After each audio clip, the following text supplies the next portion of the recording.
আমাকে বিদেশ আসতেই হতো, আমাকে সিদ্ধান্ত নিতেই হতো, আমাকে তার সাথে দেখা করতেই হতো।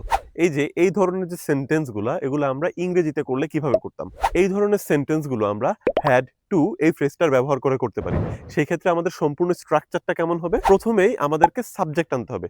সাবজেক্টের পরেই আমাদেরকে হ্যাড টু এই ফ্রেজটা ব্যবহার করতে হবে এবং হ্যাড টু এর পরে আমাদেরকে ভার্বের বেস ফর্ম বসাতে হবে। একদম সিম্পলি অতীতে যে কাজটা আপনি করতে বাধ্য ছিলেন বা যে কাজটা আপনাকে করতেই হতো সেই কাজটাই আপনি এড করবেন। তাহলে এই সেম স্ট্রাকচারটা ব্যবহার করে যদি আমি আগের ৩ টা এক্সাম্পলই ইংরেজিতে করি, আমাকে বিদেশ আসতেই হতো, এটার ইংরেজি হবে I had to come abroad. আমাকে সিদ্ধান্ত নিতেই হতো, এটার ইংরেজি হবে I had to decide. আমাকে তার সাথে দেখা করতেই হতো I had to meet him. তাহলে এই সেম স্ট্রাকচারটা ব্যবহার করে আপনাদের জন্য আজকের কুইজ হচ্ছে আমাকে তাকে কল করতেই হতো। এইটার ইংরেজি আপনারা কমেন্ট সেকশনে লিখে জানান।